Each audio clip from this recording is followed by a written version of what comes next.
This is Real News Media TV, coverage you can trust. Please like, share, subscribe, and hit the notification bell. Select all for daily news updates.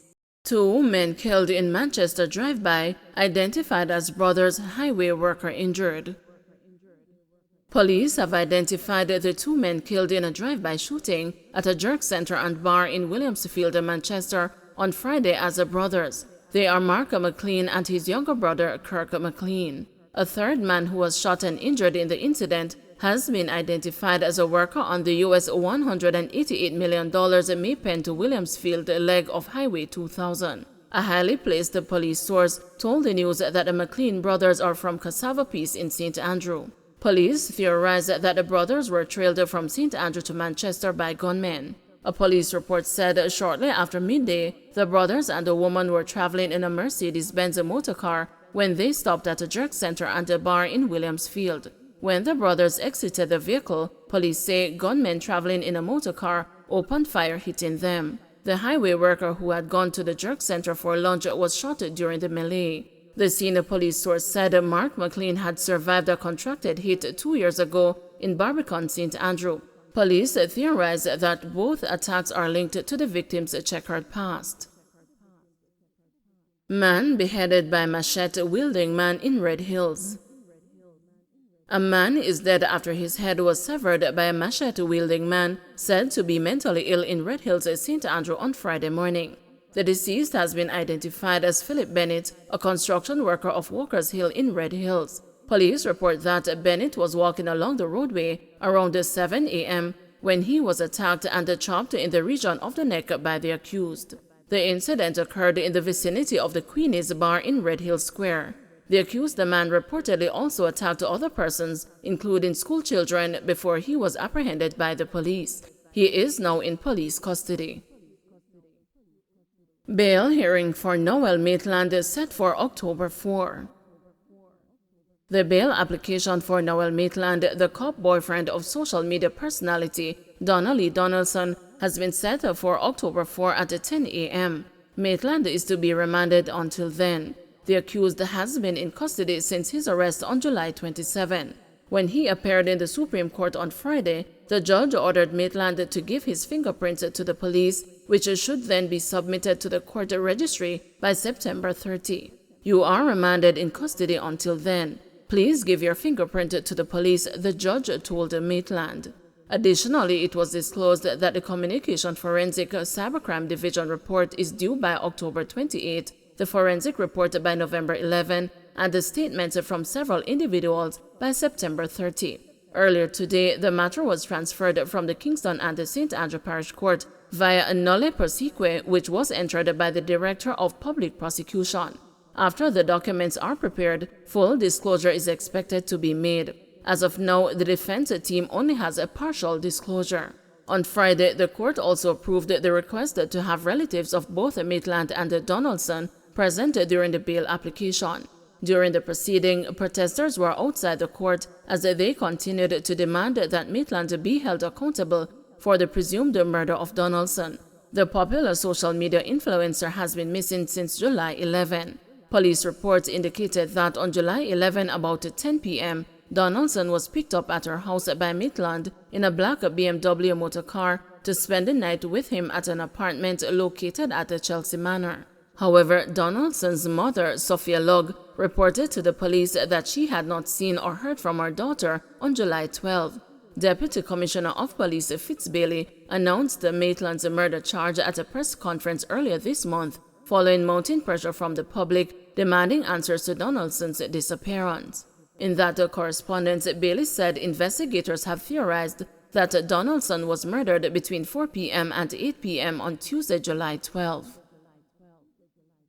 Shoot to kill cannot be the state's response to crime, says Indicom.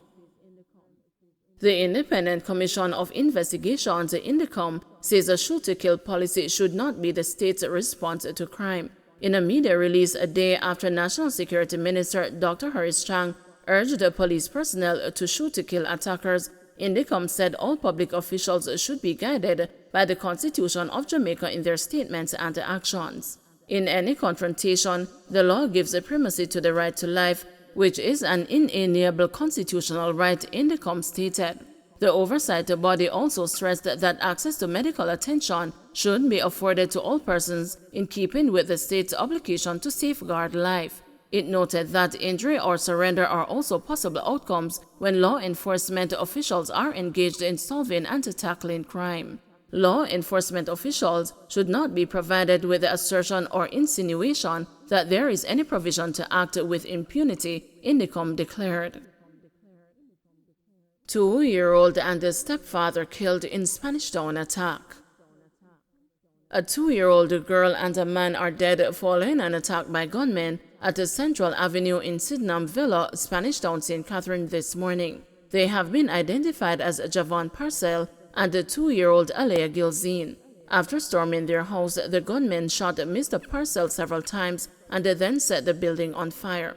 Assistant Superintendent Garnet Dose from the Spanish Town Fire Department told the news that the unit received the call about a fire at 4:08 a.m.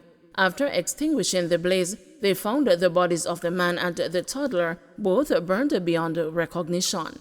Assistant Superintendent Dose said the fire was confined to the 2-bedroom house. The child's mother recalled that the attackers identified themselves as police when they were at the door. However, she said she told her partner not to let them in because she did not believe they were cops. The attackers threw something, shattering a window, then entered the dwelling. The woman said she took the child and hid behind a mattress. The attackers then shot the man before setting the house on fire. She said her daughter fell from her hands behind a refrigerator as she fled the burning house. At 4:08 a.m., we received a call that there's a house on fire at Federal Road, Sydenham Villa. We responded immediately. On our arrival, we observed fire confined to a 2-bedroom dwelling house, totally engulfed. After extinguishing the fire, we discovered the body of a male, adult, and an infant, burnt beyond recognition. I'm telling him don't put it away, God, I don't sound like police. No, God. Then they fling some tree window and they cut the glass and come in there. And he go on the next room right there, so I lock the door. And I take up the baby and run grown there. And I hide back one mattress and lean up right there, so. And then come in and one of them shot him in the belly.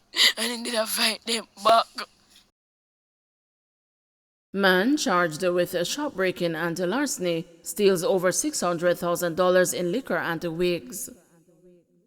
Lawmen assigned to the Negril police station have charged 56-year-old Jerry McIntyre, otherwise called Reds, of Negril Heights, Negril in Westmoreland, with shopbreaking and larceny after he allegedly robbed an establishment in the parish on Tuesday, September 13. Reports are that at about 8 p.m., McIntyre gained entry into a bar by prying open the window. He allegedly stole a quantity of alcoholic beverages valued at $500,000, wigs valued at $172,000, and clothing valued at $5,000. McIntyre was later apprehended and subsequently charged on Thursday, September 15. His court date is being ascertained. St. Elizabeth businessman on Ganja charges granted $1 million bail.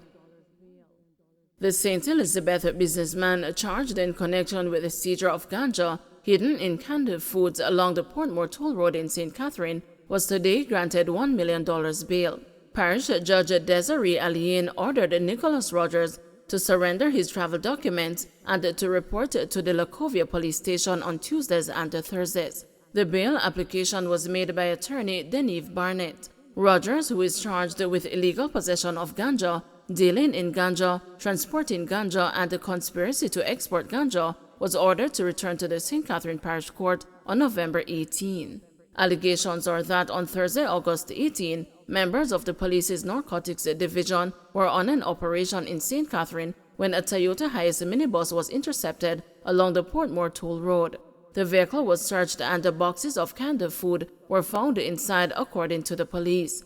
It is alleged that further investigations led to the discovery of ganja concealed inside the cans.